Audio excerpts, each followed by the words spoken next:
Hello students, in the previous lecture we have discussed asexual reproduction in organism and today we are going to start with sexual reproduction in organisms. So let's begin. Okay students, so let us begin with the sexual reproduction, right? Now in the previous lecture we have already seen that sexual reproduction takes place in higher plants and animals, right? So sexual reproduction takes place in plants, animals, and it is also taking place in fungi. But we know very well that plants, animals and fungi, they are so different from each other. In what sense do they are different? So they differ in their external morphology. External morphology means the way they look, right? Next, internal morphology means anatomy. Internally also they are very different, you know very well. And the third one is physiology. That means the metabolic processes that are going in them. For example, in plants there is photosynthesis, in animals there is no photosynthesis, right? So plants, animals and fungi, they all differ in external morphology, anatomy and physiology, but still they have a similar sexual mode of reproduction. Now what is the similarity in sexual mode of reproduction? So that is that they all reach a certain stage of growth and maturity before reproducing sexually. Is it clear? That means the plants, the animals and the fungi, they all go through a certain stage of growth and maturity before they reproduce sexually, right? This certain stage in plants is termed as vegetative phase, and in animals it is termed as the juvenile phase. Now the duration of the vegetative phase in plants and the juvenile phase in animal vary in different organisms, right? Means in different plants the vegetative phase, the duration of the vegetative phase could be different. Similarly in various animals the duration of the juvenile phase may also vary, right? But in animals, this juvenile phase is followed by some morphological and physiological changes, and the end of this morphological and physiological changes marks the beginning of the reproductive phase. Whereas in plants, after the vegetative phase, there is the beginning of the reproductive phase, right? And the end of the reproductive phase marks the beginning of senescence. Senescence, or we can say old age, and then ultimately death, right? So the question arises that who is responsible for the transition between these three phases, that is growth, maturity and old age. So that are hormones which are responsible for the transition between these three phases. Right. Now what you have to remember from all this space that we have discussed just now is that in plants the stage of growth and maturity is termed as vegetative phase, and the juvenile phase is the growth and maturity phase in animals. Clear hai mind mein? Right. Let us proceed further in plants. Right. Now we will discuss sexual reproduction in plants as well as in animals a bit details.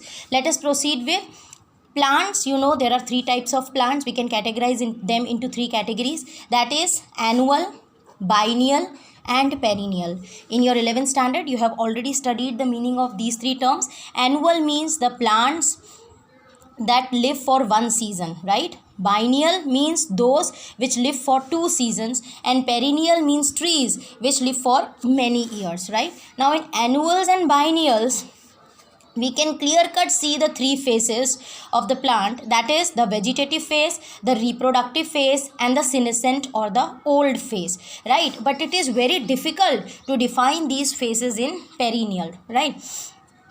And what is the reason behind that? So in perennials some plants are exhibiting unusual flowering phenomena, right? So you have to remember two examples of unusual flowering phenomena. One is the bamboo species, right? You know bamboo species flowers how many times in its lifetime? So it flowers only once in their lifetime, and after 50 to 100 years it produces large number of fruits and then it die, right? So you have to remember this example of bamboo species, that bamboo species flowers only once in their lifetime, after 50 to 100 years it produces large number of fruits and then it's die. The second example is Strobylanthes kunthiana. Strobylanthes kunthiana is also termed as Neela kuranji. This is actually blue color flowers, something violet or blue color flowers you can see on the net, right? Now these flowers flower once in 12 years, right? And last it flowered during September October 2006. Actually your books are not updated, otherwise the flowering had also took place September October 2018, right? So this is old version of the book, so September October 2006, and it flowers once in 12 years. Now the mass flowering of these flowers transformed the hilly areas in Kerala, Karnataka and Tamil Nadu into blue stretches and attracted large number of tourists there, right? So Strobilanthes kuntiana का इतना सारा flowering हुआ in the hilly areas of Kerala, Karnataka and Tamil Nadu कि वो पूरा area blue नज़र आ रहा था, and it attracted a large number of tourists. So these are the two examples that you are supposed to remember, that is the bamboo species and regarding Strobilanthes kuntiana. Right, this is regarding plants. We will further discuss about sexual reproduction in plants. This was a little bit detailed. Now we are going to proceed among animals. If we talk about animals, first let us discuss regarding birds. Birds which are living in nature, they lay eggs only seasonally. But the birds which are in captivity means as in poultry farm, they lay eggs throughout the year. Now why they lay egg throughout the year? Because they are commercially exploited for the human welfare, right? In the poultry farms, they are given such circumstances because of which the birds are laying egg throughout the year. So actually there we are commercially exploiting them for the human welfare, right? If we talk about the placental animals, now I hope that you know what are the meaning of placental animals. We are also placental animals, right? जिसमें placenta होता है, those animals are known as placenta animals, viviparous animals, right? Placental animals are actually of two types, that is the non-primates and the primates. Now examples are given in the textbook. Non-primate mammals are cow, sheep, rat, deer, dog, tiger, etc. They are all viviparous animals. And primates are monkey, apes and humans. You have to remember these three. In तीनों के अलावा whatever will be the example, that is a non-primate, right? So monkey, apes and humans, why they are called primates and why these are called non-primates? Though all of them are placental animals, all of them are viviparous. Now the basic difference between primates and non-primates, which is not given in your textbook, is that primates are having a well-developed brain, whereas the non-primates are having a small brain. So they are more intelligent as compared to the non-primates, right? Now whether it is non-primate or whether it is primate, the females exhibit cyclic changes in the activities of their ovaries and accessory ducts as well as hormones during the reproductive phases. Alright, and in non-primates these cyclic changes are called estrous cycle, whereas in primates these cyclic changes are called menstrual cycle. You will study about this in detail later on in the third chapter, right? So you have to remember in placental animals there are non-primates and primates. Exam में definition आ सकता है of estrous cycle and menstrual cycle. So how you are going to define if it is asked estrous cycle? The females of the placental mammals exhibit cyclic changes in the activities of their ovaries and accessory ducts as well as hormones during reproductive phases, and such cyclic changes in non-primates is called estrous cycle. Similarly, for menstrual cycle, you have to say the females of the placental mammal exhibit cyclic changes in the activities of their ovaries and accessory ducts as well as hormones during the reproductive phases in primates, and such cyclic changes are called menstrual cycle, right? Now in estrous cycle, ये जो non primates है, they are showing such cyclic changes only during favorable season, so they are called selective breeders. They don't breed for the entire throughout their, for the entire year or entire reproductive phase, right? So that is the reason why they are called as selective breeders, right? So as non-primates shows a cyclic changes only during a favorable season, so they are called as selective breeders, right? Whereas in primates, they are active throughout their reproductive phase, so they are called continuous breeders. These definitions can also come in exam. If it asks selective breeders, then you are supposed to write that non-primates show cyclic changes only during favorable season, so they are called selective breeders, whereas primates show such cyclic changes throughout their reproductive phases, so they are called continuous breeders, right? So you have to remember this definitions as well.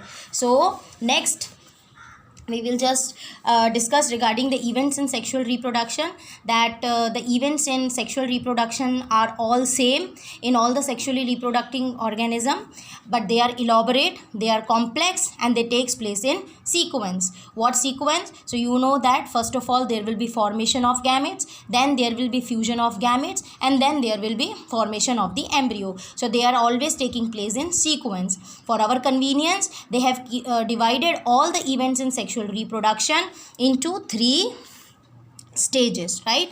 The first one is termed as the pre-fertilization events. In pre-fertilization events, we are going to study gametogenesis and gamete transfer, right? Fertilization event, actually there are 2 types of fertilization: external fertilization and internal fertilization. And post fertilization events may we are going to study regarding zygote formation and embryogenesis. From here the chapter becomes important. In exam, gametogenesis can be asked as a full mark question. Gamete transfer में से there can be a 3 mark question. In exam, they can ask you the definition of fertilization, difference between external and internal fertilization. In post-fertilization, zygote formation is asked in 2 marks. Embryogenesis itself is a question of 4 marks, or they can also ask you difference between oviparous and viviparous, right? So today we will stop here. In the next lecture, we will start with the pre-fertilization events. Let us have a recap of what we have discussed today. Again, in sexual reproduction, you have to remember this for MCQ, that in plants, the stage of growth and maturity is called vegetative phase, and in animals, the stage of growth and maturity is called juvenile phase. Then you have to remember that for the transition between growth, maturity and old age, that means these 3 phases, hormones are responsible. Then you have to remember in plants that the plants are exhibiting unusual flowering phenomena. In that you have to remember the example of bamboo species, that bamboo species flowers only once in their lifetime, and after 50 to 100 years produce large number of fruits and die. And second example you have to remember of Strobilenthus kunthiana, which is also termed as Neela Kuranji, which flower once in 12 years. Last this was flowered during September-October 2006, and its mass flowering transport the hilly areas in Kerala, Karnataka and Tamil Nadu into blue stretches and attracted large number of tourists, right? Among animals, you have to remember regarding the placental animals, you should remember what are the examples of non-primates, what are the example of primates. If they have asked the definition of menstrual cycle or they have asked the definition of estrous cycle, then you have to give this definition, in which you also have to mention that estrous cycle takes place in non-primates, for example this. Menstrual cycle takes place in primates, example monkey, apes and human. You have to also remember the definition of selective breeders and continuous breeders, right? And in short, if they are asking you explain 2 marks में events in sexual reproduction, so you have to say all the sexually reproducing organism undergo certain events during sexual reproduction which are elaborate, complex and takes place in sequence, and they are grouped into 3 stages, that is pre-fertilization event, gametogenesis, gamete transfer, fertilization event. 2 types के fertilization है, external, internal, and post-fertilization event which includes zygote formation and embryogenesis. I hope you all have understood. Thank you.